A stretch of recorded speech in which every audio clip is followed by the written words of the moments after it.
What would you do if you received a letter that changed everything? For Barron Trump, it was just another day when a simple envelope arrived at his doorstep. But what was inside would leave him, and everyone who heard about it, completely speechless. The letter was handwritten, the kind of thing you don't see much anymore. The address was faded, the postmark smudged, but the words inside were clear, and they were heartbreaking. Barron opened it, curious. The letter began, "Dear Barron, I'm a veteran who served this country for over 20 years. I've followed your family for years, but I'm not writing to ask for anything. I'm writing because I need someone to listen." Barron's heart sank as he read on. The veteran described his struggles after returning home, battling PTSD, feeling forgotten by the system, and fighting to provide for his family. The words were raw, honest, and filled with pain. The next day, Barron reached out to the veteran directly. He introduced himself and said, "I read your letter, and I want you to know you're not alone. I can't imagine what you've been through, but I'm here to help." The veteran was stunned.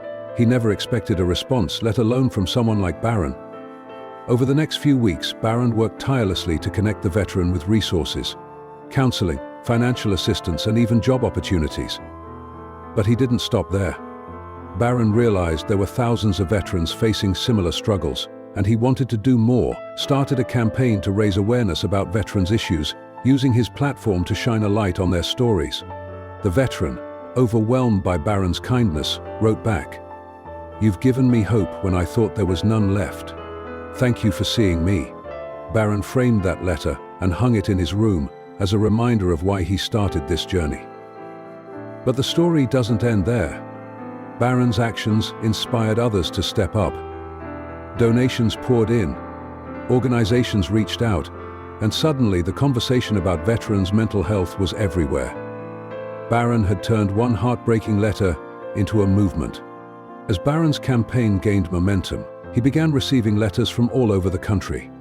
Veterans, their families, and even ordinary citizens shared their stories of struggle, hope, and resilience. Each letter was a reminder of the impact one person could have, and Barron was determined to keep the momentum going.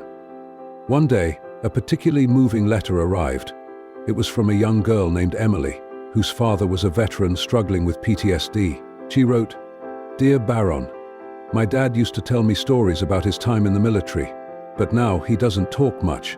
He's sad all the time, and I don't know how to help him. Your story gave me hope. Maybe you can help my dad too." The visit was life-changing. Not just for John and Emily, but for Barron too. He realized that his mission wasn't just about raising awareness or funds. It was about connection. It was about showing people that they mattered, that their stories were important. Inspired by the meeting, Barron decided to take his campaign to the next level. He organized a nationwide event called Voices of Valor, where veterans and their families could share their stories on a public platform. The event was held in Washington, D.C., and featured speeches, performances, and even a surprise appearance by Barron himself. So, what would you do if you received a letter that changed everything? Barron Trump didn't just read it, he acted. And in doing so, he reminded us all that even the smallest act of kindness can change a life.